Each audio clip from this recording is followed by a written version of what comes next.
Amen. There are times in which eloquence can fail. There are times which word will fall. And there are times which everything in life will fail. There are times in which even your family will fail you. There is time where even your academic intellect will even fail. At such times, when you turn left, you turn right, there will be no help. And then you begin to ask yourself a question: do God really exist? Listen, I have heard preachers speak and they said, why will you be asking whether God exists? But let me let you also understand, if you have walked with God sufficiently enough to a point where he has revealed himself sufficiently to you, you will realize that every great man in history has had the same question. Sometimes it's not a question asked for lack of faith, but it's a question because the troubles and the cares of life are much. It reached a point in the life of Job where he looked, life was so bitter for him. He was jubilating, gallivanting, enjoying himself in his palace, and one of his servants ran to him. I said, "Oh Job, this just befell you." Before the other one finished speaking, he said another one ran to him again and told him this happened. Before he could finish, another one ran again and told him, in fact, even your sons died and there is none left, only I escaped. I saw sometimes when you go through things in life as though there's no systems of consolations. It's in this moment when you lift your eyes to heaven and begin to ask, Lord, are you still there? But I bring you good news tonight, because even in the same conditions where men ask, where is God?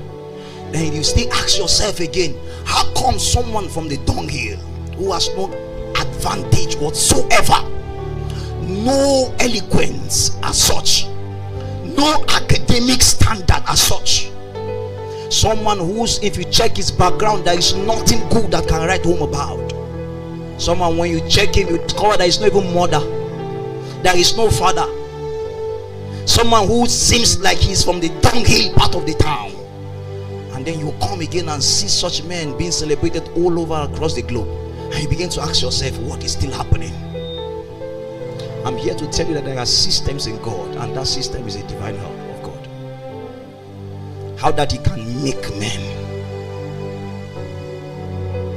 how that someone can still rise from the dunghill. There is nothing written about you.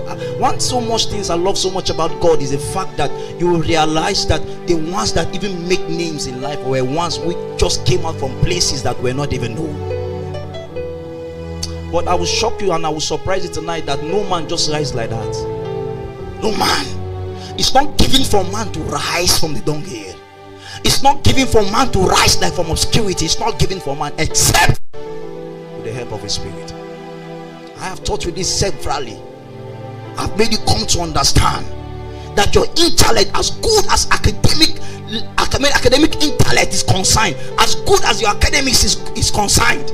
I know some of you feel as if you have finished your BSc is not good enough to give you work in Nigeria, you go for your masters. And some of you feel as if master is not good enough for you, you go for PhD.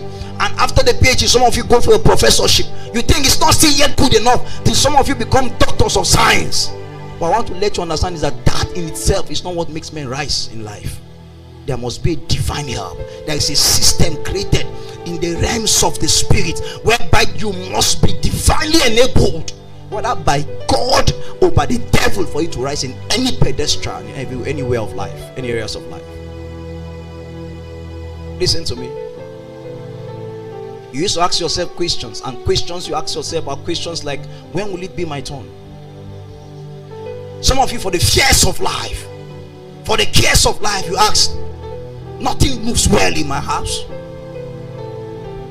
nothing happens so good with me. In fact, in my academics, I'm struggling to pass. In business I enter, I'm still trying to fail. I'm trying to let you understand that there is a system, and this system is a system of help. But you see, because there is a system set in place, it also means that there is a protocol to how that system can be engaged. Things just don't happen because you want them to happen.